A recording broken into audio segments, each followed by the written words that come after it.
Niba ukunda ingabo z'u Rwanda Defense Force RDF, twakubwira ko inkuru n'ubuzima bw'aba babyeyi bamwe binjiye mu ngabo z'u Rwanda mu rugamba rwo kubohora igihugu, abandi nyuma yarwo, ndetse no mu myaka ya vuba ya za 2010 ziraza gutuma ugikunda kurushaho. Umwe agiye kumara ubuzima bwe bwose bw'igisirikare arinda umukuru w'igihugu, aho bagendanye kuva uyu mubyeyi akiri umukobwa w'imyaka mike ibarirwa muri 18 kugeza n'ubu. Hari ifoto bari kumwe n'abandi basirikare mu 1992 yamamaye, benshi bavuga umutima ukomeye w'uyu musirikare kazi. Ni umubyeyi w'abana bagera muri 3. Undi ni umugore wa Minisitiri w'Ingabo, hari ubarizwa mu ngabo zirwanira mu kirere, bagiye biga kandi amashuri akomeye mu bya gisirikare mu mashuri arimo nayo muri Leta Zunze Ubumwe za Amerika. Ni indwanyi koko, kandi kurinda igihugu n'ubusugire bwacyo nibibabuza kugira umwanya mu muryango, bagafatanya n'abagabo bamwe batari n'abasirikare kurera abana bibarutse. Hari uwigeze kuvuga ko yoherejwe mu butumwa bw'amahoro afite umwana muto, amara y'umwaka, avuyeyo asanga umwana nta kibazo yari yarasiganye na se, nta kibazo yigeze agira. Mutwemerere tugire tuti bafite umutima ukomeye, kwitangira igihugu bibatera ishema n'icyubahiro, ntibatinya ibikomeye birimo n'urupfu kubw'u Rwanda n'ahazaza harwo. Kugeza ubu nibo bafite amapeti akomeye mu gisirikare cy'u Rwanda. Tugiye kunyura mu bigwi dushingiye ku byo bagiye ubwabo bivugira mu biganiro bitandukanye bagiye batanga n'ibyo ababanye nabo bagiye babavugaho. Reka dutangirire kuri Kano Seraphine Nyirasafari. Yavutse tariki ya 16 Gicurasi mu 1970, bivuze ko ari mu myaka 55. Avukira mu majyaruguru y'u Rwanda, yinjiye mu gisirikare mu 1991. Muri Mutarama 1994 ahabwa ipeti rya Second Lieutenant, wanavuga uti rya Lieutenant. Yakoze imirimo itandukanye irimo ushinzwe ibikoresho, akora mu ishami rya RDF rishinzwe abakozi mu bijyanye n'imari. Yabaye kandi umucungamari mukuru mu ishami rya gisirikare rishinzwe ubwishingizi MMI.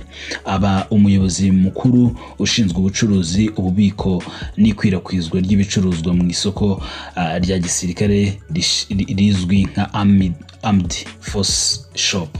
Kuri ubu ni umuyobozi mukuru w'agateganyo wa Armed Force. Yafashe amasomo anitabira amahugurwa atandukanye mu Rwanda no mu mahanga, harimo ajyanye no gusubiza mu buzima busanzwe abahoze mu mitwe yitwaje intwaro, ndetse n'ajyanye no kurinda abana yafatiye Nyakinama. Amasomo ajyanye no kurinda abasivile yafatiye muri Kenya, ndetse n'ajyanye no kurwanya ihohotera rishingiye ku gitsina yafatiye mu Butaliyani. Yize mu ishuri rikuru rya gisirikare ry'ingabo z'u Rwanda hagati ya 2020 na 2021.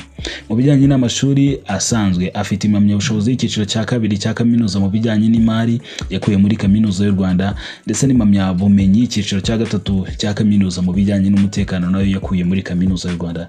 Ni umubyeyi washakanye na Juvenal Marizamunda, Minisitiri w'Ingabo w'u Rwanda, bakaba bafitanye abana 4.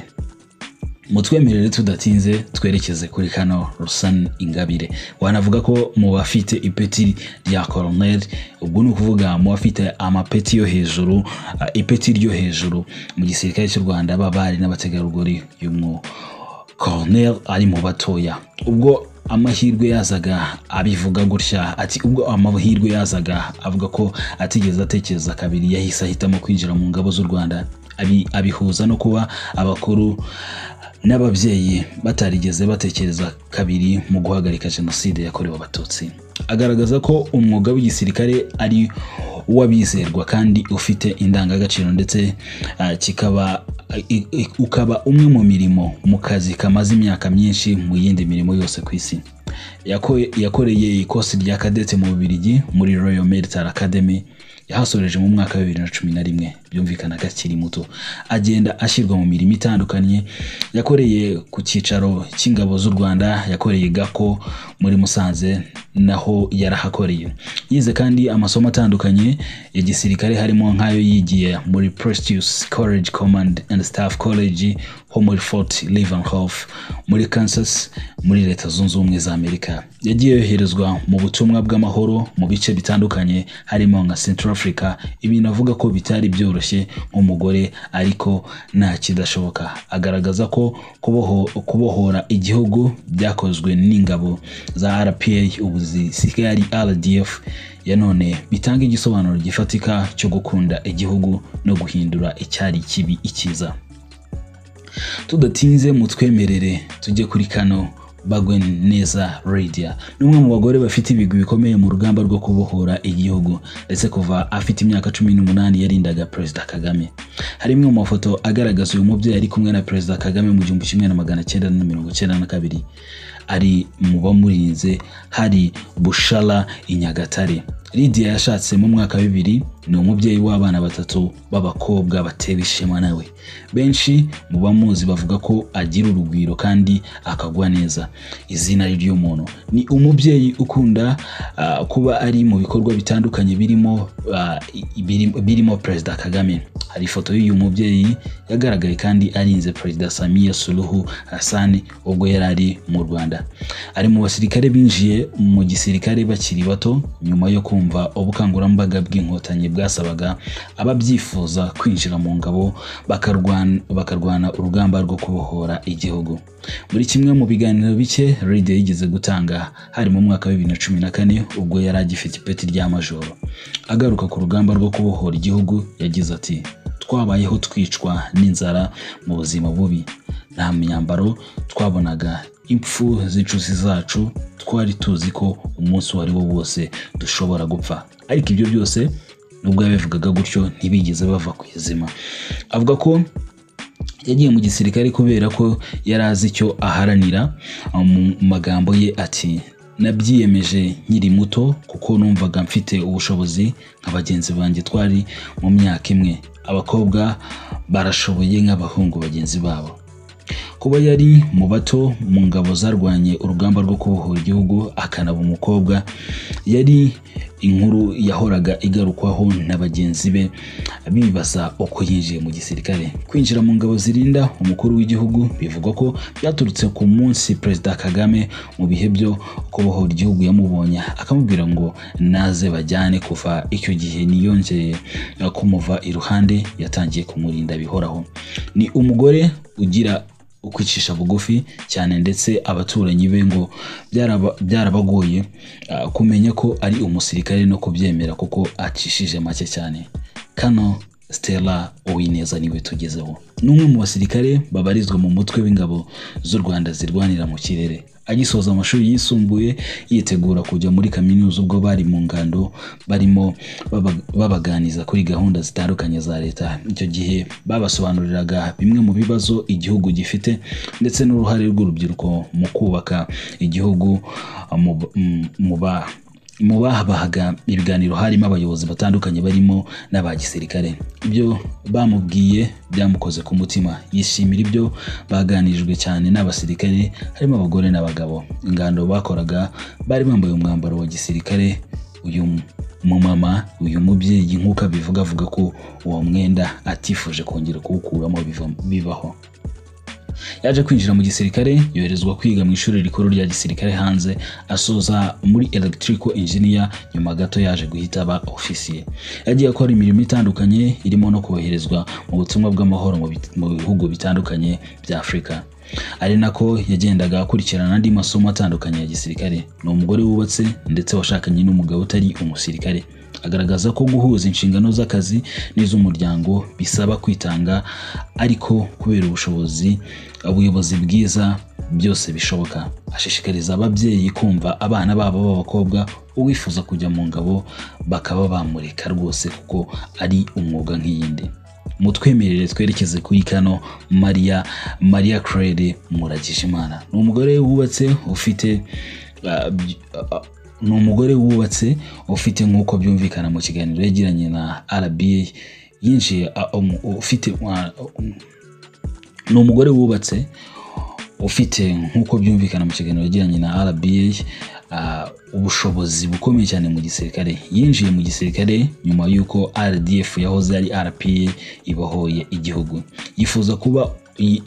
Yifuje kuba umwe mu bantu bafite ikintu gikomeye bakora kandi bakomeza gutanga umusanzu wo kubaka igihugu.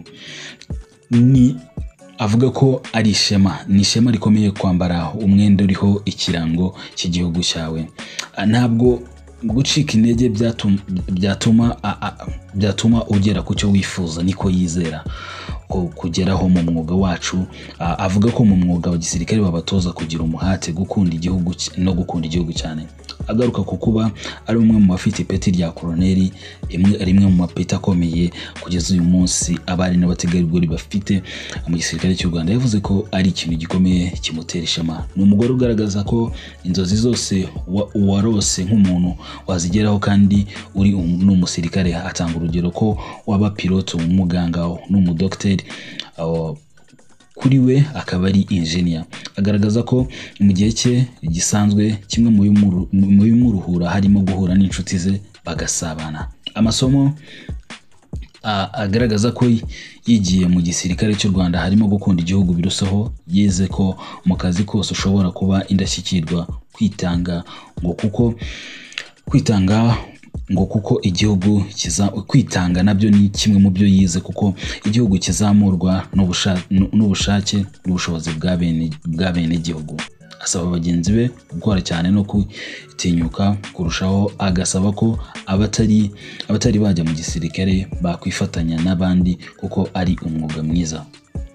Mutwemerere twerekeze kuri Kano Betty Dukuze. Ni umubyeyi w'abana batatu. Mu 2017 nibwo yari yazamuwe mu ntera ava ku ipeti rya majoro agirwa liyetona koloneli.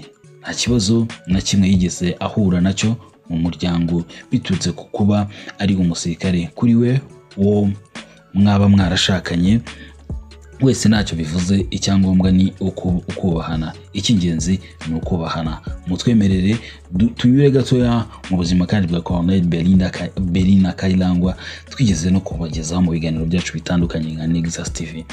Ni umwe mu bagore bafite amapeti yo hejuru ndetse akaba ari no mu bamaze igihe kirekire mu gisirikare cy'u Rwanda. Uyu mubyeyi wavukiye mu nkambi ya Ibuga muri Uganda, aho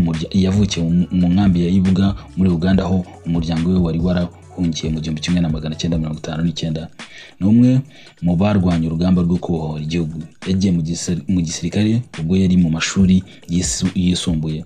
Gusa urugamba rurangiye yabashije kuyasoza kuko yari yarayacikirije. Yaje kwiga abona impamyabumenyi y'icyiciro cya kabiri cya kaminuza mu bugeni.